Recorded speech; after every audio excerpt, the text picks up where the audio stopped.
Now, what if I told you there was a pair of games that Pokemon themselves refused to bring back from the dead? Find out what this game is and why it hasn't seen the light of day in over 18 years. Up next.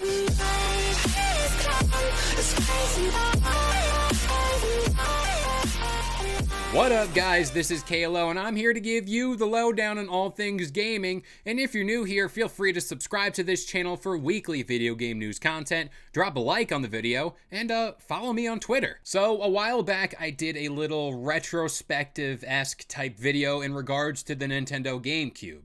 And I personally love that style of video, and it also gives you guys a chance to know some of the games I enjoyed growing up. So today's video will focus on the black sheep of the Pokemon family, being Pokemon Colosseum and Pokemon XD Gale of Darkness. A while back, Pokemon held their 25th anniversary stream, giving spotlight to all of the mainline games, along with some weird one-off games like Pokemon Dash for the DS.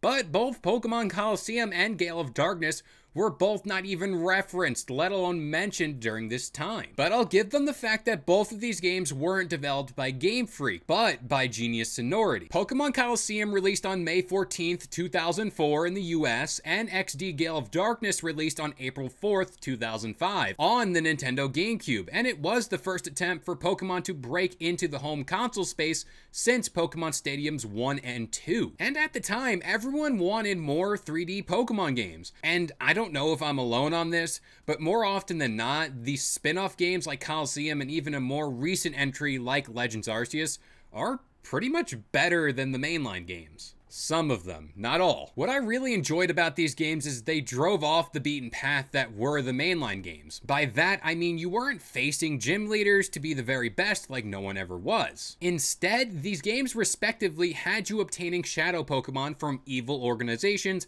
and crime syndicates, so you can use those Pokemon in battle. Now, when a Pokemon is still in its shadow state, it only has access to one move, being Shadow Rush. This was later fixed in Pokemon XD Gale of Darkness, and they will need to be calmed down at various points in battle when they enter Hyper Mode. Also, I just want to say this now, spoilers, but overall, story-wise, the game just seemed more mature than its mainline games, with a few good plot twists baked in, like the nice mayor you meet at the beginning of the game turning out to be the big bad boss. And it's worth noting, XD Gale of Darkness takes place 5 years after the event of Pokemon Colosseum, and the Ore region is really expanded on with a facelift given to previous locations. Even starting out in Colosseum, you start out with an Umbreon and Espeon, while in Gale of Darkness, you start out with just a plain Eevee, in which you can later on expand that and pick any evolution you want. Now, an alleged rumor I found while making this video was people were digging through the code of XD Gale of Darkness,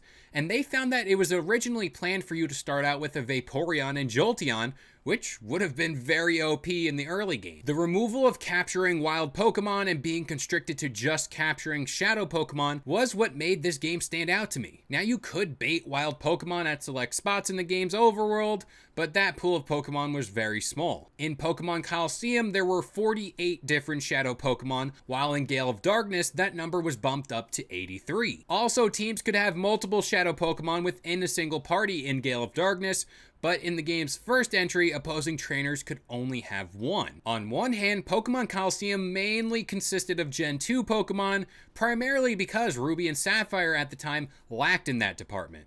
In XD, on the other hand, Gen 1 and 3 were heavily featured. Overall, they had what I thought was a darker tone and a bigger difficulty spike, which created even more of a challenge, but in a very good way. They didn't rely on the traditional, you get your choice of the 3 starters and you're shipped out on your adventure.